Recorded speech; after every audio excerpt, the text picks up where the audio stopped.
اور جس دن میں اس کے پیچھے پڑ گیا یہ روئے گی۔ سیف نے سوچتے ہوئے پی اے کو جانے کا اشارہ کرتے سیل اٹھا کر صحافی نام پر کلک کیا۔ شاید دوسری جانب اسی کی کال کا انتظار تھا۔ پہلی بیل پر کال ریسیو ہو گئی۔ اوہ M&A صاحب، کہیں میں خواب تو نہیں دیکھ رہی؟ آپ مجھے کال کر رہے ہیں، وہ بھی اپنے قیمتی وقت میں سے وقت نکال کر، اور اس وقت تو رات کے 12 بھی نہیں بجے۔ سیف نے تحمل سے اس کی گفتگو سنی، پھر سنجیدگی سے گویا ہوا۔ اگر کہہ چکی ہیں تو میری بھی سن لیں۔ جی جی بالکل، ہم بیچارے عوام آپ کی ہی تو سننے کے لیے بیٹھے ہیں۔ آئندہ مجھے تم اس بیہودہ ڈریسنگ میں نظر نہیں آؤ گی۔ پریسا نے سیل کان سے ہٹا کر اجنبی سے اسکرین کے بعد سر سے پاؤں تک خود کو دیکھا۔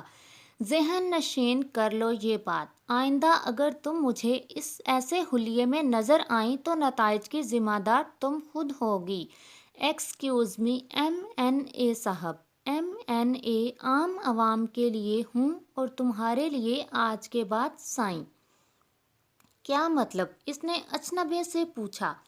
مطلب آئندہ جب بھی بات ہوگی تم مجھے سائیں پکارو گی۔ اللہ حافظ۔ اس وقت شجاعت اللہ صاحب کی حویلی کے در و دیوار اپنے مکینوں کی طرح حیران اور ساکت تھے کہ اپنے سامنے بیٹھی فالسی رنگ کی فراق میں نازک سی خوبصورت لڑکی، جس کی آنکھیں نم تھیں، کو نہ سمجھنے والی کیفیت میں دیکھ رہے تھے۔ سامنے شیشے کی میز پر خاکی لفافے میں بند تصویریں تھیں، جنہیں ایک کے بعد دوسری نظر نہیں دیکھا گیا تھا۔ مہروز شجاعت نے اس لڑکی کے ساتھ دھوکہ دہی کی تھی۔ شجاعت اللہ یہ ماننے سے انکاری تھے، مگر کوئی لڑکی اپنی عزت خود کیسے داؤ پر لگا سکتی ہے؟ وہ مہروز کو کال کر چکے تھے، وہ 10 منٹ میں پہنچنے والا تھا، اور جب وہ ڈرائنگ روم میں داخل ہوا تو وہاں ماں باپ کے علاوہ بھابھی، بھائی اور 5ویں وجود کو دیکھ کر انہی قدموں پر تھم گیا، اور اس کا یوں تھم جانا اس کے لیے آزمائش بن گیا۔ شجاعت جھٹکے سے کھڑے ہوئے۔ مہروز کے پیچھے ہی ایک گندمی رنگت تھوڑی سی فربا لڑکی بچے کو گود میں لیے اجنبی چہرے کو دیکھ رہی تھی۔ مہروز، تم جانتے ہو اس لڑکی کو؟ باپ کا اشارہ سفینہ کی جانب دیکھتے اس کا سر اثبات میں ہلا تو شجاعت اللہ صاحب نے وہ تصاویر اس کے منہ پر مار دیں، جو اس کے چہرے سے ٹکراتی قدموں میں بکھر گئیں، اور مہروز کے ساتھ شارکا کے قدموں تلے سے زمین نکل گئی تھی۔ تم اس قدر گھٹیا ہوگے مجھے ہرگز اندازہ نہیں تھا۔ میرا خون، میری تربیت اس قدر غلیظ نہیں ہو سکتی۔ بابا سائیں، یہ سب جھوٹ ہے، ایسا کچھ نہیں۔ مہروز نے تڑپ کر ان کی جانب قدم بڑھائے، مگر شجاعت اللہ صاحب نے ہاتھ اٹھا کر اسے وہیں رکنے پر مجبور کر دیا۔ میرا یقین کریں بابا سائیں، وہ روحانسا ہوا، تمہیں شرم آنی چاہیے تھی۔ مہروز شجاعت بیوی اور بچے کے ہوتے ہوئے ایسی نیچ حرکت کرتے؟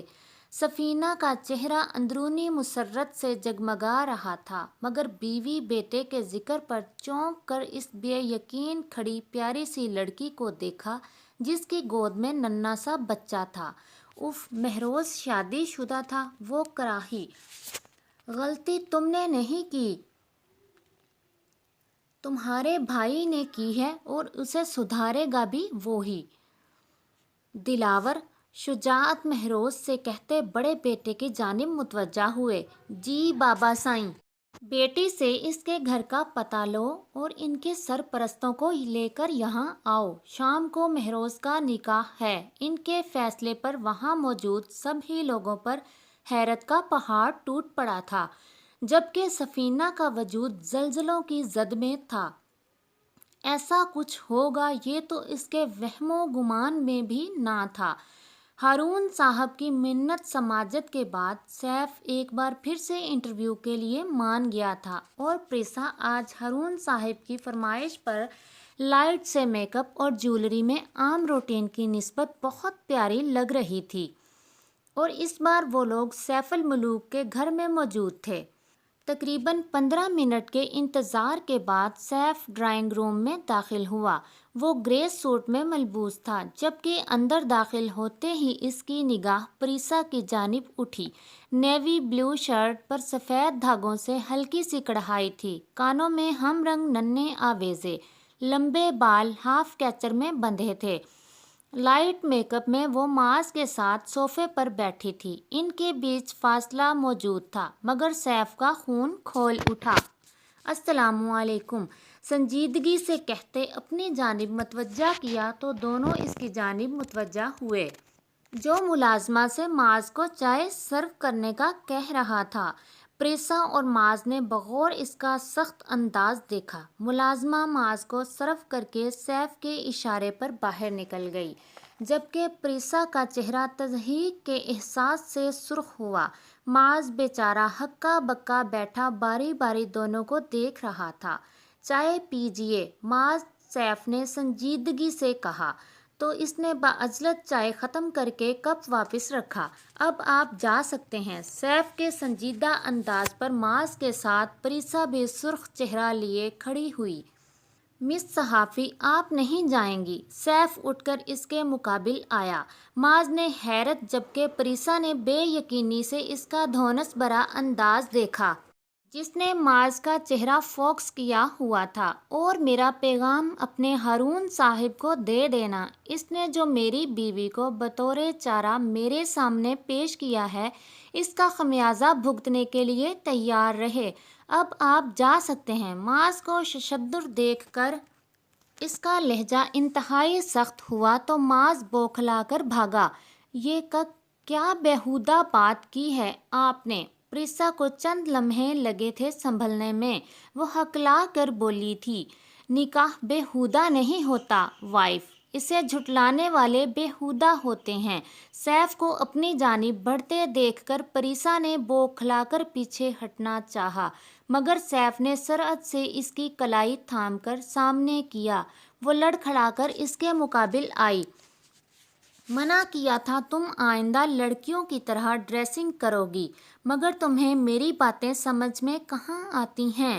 پریسا کا خوف سے زرد چہرہ دیکھتے سیف نے نرم لہجہ اپنایا، لیکن خیر، اب میرے ساتھ رہو گی تو سب سیکھ جاؤ گی۔ اس نے ہاتھ سے اس کی لٹ کان کے پیچھے کی۔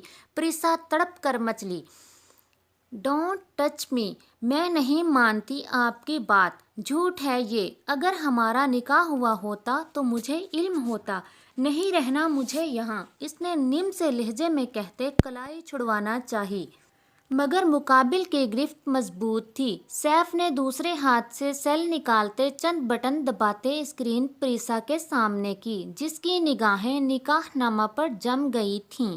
تبھی سیف کے سیل پر کال آ گئی۔ اس نے فوری ریسیو کی۔ السلام علیکم، مسلسل مزاحمت کرتی پریسا کی کلائی مضبوطی سے تھامتے وہ سنجیدگی سے بولا، وعلیکم السلام چاچو، مجھے شہر آنا ہے۔ خانے کی فرمائش پر وہ مسکرایا۔ کیوں میرا بچہ؟ پریسا نے مزاحمت ترک کرتے اسے فیملی ممبر سے بات کرتے دیکھ کر چلانا چاہا، مگر وہ جو پوری طرح متوجہ تھا، فوری اس کے منہ پر ہتھیلی جماتے آواز کا گلا گھونٹا، میں بور ہو رہی ہوں نا چاچو، آپ سے ملنا ہے۔ فی الحال نہیں میرا بیٹا، آپ شہری چاچو کے ساتھ کھیلو اور بھائی کے ساتھ۔